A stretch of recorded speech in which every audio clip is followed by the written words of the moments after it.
त्याचा कल असा संग्रामभाऊ देशमुख यांच्याकडे आहे, कारण का हे इलेक्शन कुठल्या नेत्यावर आता राहिलेलं नाही. तुम्ही कुठल्याही गावात जावा, पाण्याची पाईपलाईन आहे पण त्यात पाणी आहे का बघा, ते नाही. ह्या गोष्टी होणं गरजेचं आहे. त्याच्यासाठी जनतेतूनच रोष आहे. निवडून यायचं आणि 5 वर्ष काही इकडे फिरकायचं नाही, असा तर आमदार नकोच आहे. आमदार चांगला सुशील आणि आपल्या लोककल्याणासारखा चांगला असायला पाहिजे. कारण रस्ते विकास झालेला नाहीत म्हणावं तसा, कारण रस्त्यामध्ये खराब असल्या कारणानं आमच्या गाड्यांना वाहनांना त्रास नाही. सगळे साहेबांनी केले, काय राहिलं नाही तर आता काय कुठलं म्हणेल ते केलेलं साहेबांनी कामं. नमस्कार, मी दुर्वा दळवी तुमचं स्वागत करते लोकमत कोणाला या आमच्या स्पेशल सेगमेंटमध्ये.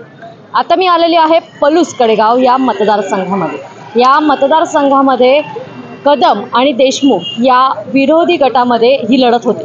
खरं तर महायुतीकडून संग्रामसिंह देशमुख हे या लढतीमध्ये आहेत, तर महाविकास आघाडीकडून डॉक्टर विश्वजित कदम ही या मतदारसंघामध्ये निवडणूक लढवत आहे.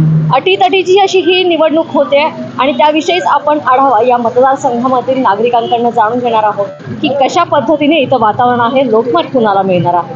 चला तर मग या मतदारसंघातील नागरिकांची मतं जाणून घेऊया. आमदार कसा हवा? आमदार चांगला सुशील आणि आपल्या लोककल्याणासारखा चांगला असायला पाहिजे.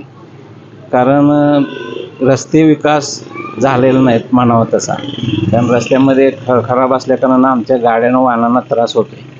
त्यात त्रास म्हणजे सगळ्यांना सोसावं लागतो. त्यात आमचे म्हणजे कसं आहे, टॅक्स इन्शुरन्स पासिंग सगळे केलेलं असताना गाडीचं टॅक्स घेतात आणि रोड मात्र खराब असते. ह्याचा आम्हाला त्रास जनतेला जास्त होतो. खड्डे असतात. शिवाय समजा आता इकडून एखादे पेशंट न्यायचं म्हटलं तर कसं न्यायचं, पेशंट नेताना म्हणजे बरेच खड्डे असतात, त्यातून ते ॲम्ब्युलन्स जोरात पळवले जातात आणि वाहतुकीला म्हणजे नेहमी त्या खड्ड्यांचा अडथळा होतो. पलूस कडेगावमध्ये वातावरण कसं आहे? म्हणजे देशमुख आणि कदम या दोन विरोधी गटांमध्ये निवडणूक होते. होय होय. कसा कल कसा आहे? चर्चा काय आहे? कल तसा म्हणजे दोन्ही क्रॉसिंग आहे. हो, दोन्ही क्रॉसिंग आहे. त्याच्यामुळे कसं होतं आहे की काही सांगता येणार नाही. आणि विश्वजित साहेबांचं कसं आहे, पतंगराव साहेबांचं काम चांगलं असल्याकारणानं विश्वजित साहेबांचं वजन आहेच, त्यात काय हे नाही, शंका नाही. आमदार स्वच्छ चारित्र्याचा आणि जमिनीवरून चालणारा हवा. या मतदारसंघामध्ये नेमके प्रश्न काय आहेत? या मतदारसंघाच्या समस्या खूप आहेत. फक्त नोकरी देणं आणि त्या लोकांना लाचार करून ठेवणं एवढंच काम आत्ता इथं चालू आहे. तुम्ही MIDC फिरा, तुम्ही पलूस गावामध्ये फिरा, पलूसच्या परिसरामध्ये फिरा, तुम्हाला कुठंही रस्त्याची अवस्था व्यवस्थित दिसणार नाही. माझा फक्त या जनतेला एवढंच आव्हान आहे की केंद्रामध्ये आपण जसं भाजपचं सरकार बघतो किंवा मोदींच्याकडे बघतो, तसंच महाराष्ट्रामध्ये देवेंद्र फडणवीसांकडे बघतो, तसंच आपल्या भिलवडी वांगी मतदारसंघामध्ये, पलूस कडेगाव मतदारसंघामध्ये आपण संग्रामभाऊंना मतदान करूया. आमदारांकडनं अपेक्षा काय, कोणती कामं व्हायला पाहिजे? तुम्ही आता जर पलूसमधून येताना बघितलं, जे आमदार म्हणतात विकासाचा डोंगर डोंगर डोंगर, त्या डोंगरात फक्त हवा आहे. एकही रस्ता सळला नाही.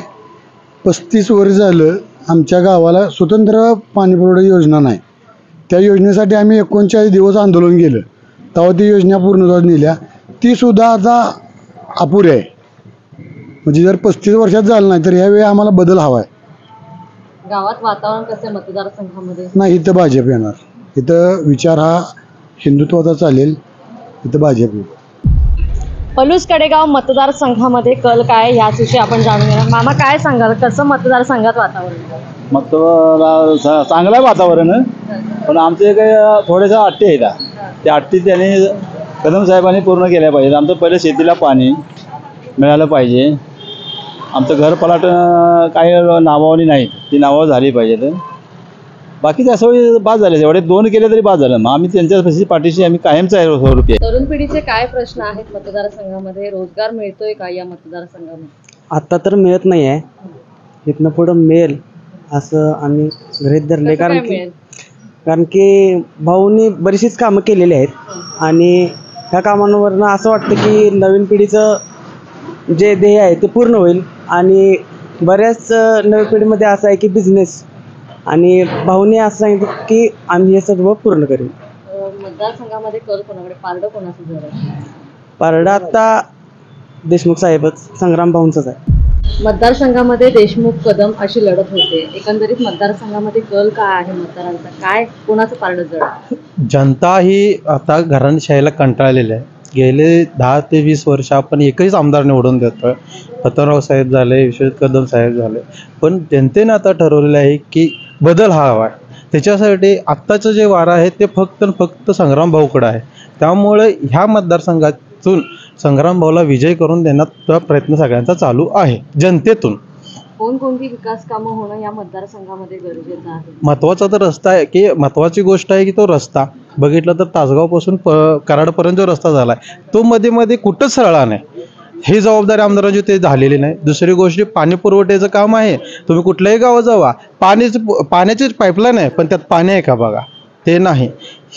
ह्या गोष्टी होणं गरजेचं आहे. त्याच्यासाठी जनतेतूनच रोष आहे की आमदार बदलणे. आमदार कसा हवा? आमदार तर कामाचाच पाहिजे आहे. बिनकामाचा काही आमदार उपयोगाचा नाही की बाबा 5 वर्ष म्हणजे निवडून यायचं आणि 5 वर्ष काही इकडे फिरकायचं नाही, असा तर आमदार नकोच आहे. आता देशमुख आणि कदम यांच्यामध्ये ही लढत होते, कोणाचं पारडं जड आहे? तसं कामाच्या जीवावरती साहेबांचंच आहे, पण हे आपलं विश्वजित साहेबांचं. पण शेवटी कसं आहे, काम जर त्यांचं अजून जादा चांगलं असेल तर ते येतील निवडून. मग त्याच्यात असं काही 100% आपण सांगू शकत नाही की कोण येईल निवडून, कारण कामाच्या जीवावरती सगळा विषय आहे. पण एकंदरीत पलुसकरांचं काय कल आहे, कोणाला मत देणार यावेळी, लोकमत कोणाला मिळेल? नाही, असं नाही सांगू शकत, कारण दोन्ही पार्ट्या तशा टप आहेत. बऱ्यापैकी ह्या वेळेला मतदान टप जाईल असं सगळीकडे बोलणं चालू आहे. आमदार कसा हवा? पलूस कडेगावला आमदार हा कामाचा पाहिजे. विश्वजित कदम साहेबांनी भारतीय विद्यापीठ असो, भारतीय हॉस्पिटल असो, यांच्या माध्यमातून रोजगार निर्मिती केलेली आहे. आणि जेव्हा भारतीय हॉस्पिटलमध्ये समजा 1 लाख जर बिल झाले तर त्यातील 50% बिल हे माफ होते, कारण साहेबांच्या कामामुळे. आणि त्यामुळे पलूस कडेगावची जनता विश्वजित कदम साहेबांच्या पूर्णपणे पाठीमागे आहे. पलूस कडेगाव या मतदारसंघामध्ये आता आपण आहोत. या मतदारसंघामध्ये नेमक्या समस्या काय, नागरिकांना कसा आमदार हवा याविषयीच आपण जाणून घेतो. काय सांगाल, कशा पद्धतीने इथला विकास झालेला आहे, काय आता अपेक्षा आहे नागरिकांना? तसं म्हणलं तर इथला विकास जसा म्हणावा पाहिजे तसा विकास काही तर झालेला नाही. कारण का जे स्टँडिंग आमदार आहेत ते गेले 4 वर्ष लोकांना संपर्कात नाहीत. आणि इथला विकास म्हणजे पलूसला सगळ्यात मोठा आहे तो मुद्दा आहे, जमिनीचा मुद्दा आहे. पलूसमध्ये स्वतंत्र गायरान नाही, स्वतंत्र कुस्त्याचं मैदान नाही. जे बाजार मंडी आता भरत्या पलूसमध्ये, ते बाजार मंडी ही दुसऱ्या जागेत भरत्या. पलूसला फिश मार्केट म्हणा किंवा जे मटण दुकान ते टोटल दुकान गटर आहेत, ह्याला स्वतंत्र जागा पाहिजे. आणि ह्या जागेसाठी आपल्याला सर्वसामान्य कुटुंबातला संपतराव अण्णा यांचे चिरंजीव संग्राम भाऊ उभा राहिले, हे निवडून आले पाहिजेत. तेव्हा या पलूस कडेगावचा विकास होईल असं मला वाटतंय. मतदारसंघामध्ये कल कोणाकडे, देशमुख आणि कदम अशा 2 घराण्यांमध्ये ही लढत होते. पारंपरिक विरोधक आहेत. सध्या जनतेचा कल असा संग्रामभाऊ देशमुख यांच्याकडे आहे. कारण का हे इलेक्शन कुठल्या नेत्यावर आता राहिलेलं नाही, हे इलेक्शन जनतेनं हातात घेतलेलं आहे. त्यामुळे जनता ह्यावेळी संग्रामभाऊला आणल्याशिवाय स्वस्त बस. पलूस कडेगाव मतदारसंघामध्ये आता आमदार कसा हवाय, काय कल आहे इथे या मतदारसंघामध्ये? पलूस कडेगाव मतदारसंघात विश्वजित कदम साहेबांचा कल आहे. कारण 1980 सालापासून पतंगराव कदमांनी जे विकास केला पलूस कडेगाव मतदारसंघाचा, तो विकास आज अखेर चालू आहे, इथून पुढे चालू राहणारच. आणि विश्वजित कदम साहेब हे 1 नंबरनं निवडून येणारच. कोणकोणते प्रश्न आहेत या मतदारसंघात? प्रश्न काय साहेबांनी ठेवलंच नाही, तो म्हणाल ते कामं केलेले, त्यामुळे आता प्रश्न कुठलं सांगायचं. मतदारसंघामध्ये पारडं कोणाचं जड वाटते, देशमुख आणि कदम? आता म्हणजे घासाघात जोरात आहे, जोरात आहे. तर साहेब यांना विश्वजित. कोणती विकास कामं अजून व्हायला पाहिजे असं तुम्हाला? नाही, सगळे साहेबांनी केले, काय राहिलं नाही. तर आता काय कुठलं म्हणेल ते केलेलं साहेबांनी कामं. सांगलीमधल्या पलूस कडेगाव या विधानसभा मतदारसंघाविषयी आपण माहिती जाणून घेतली.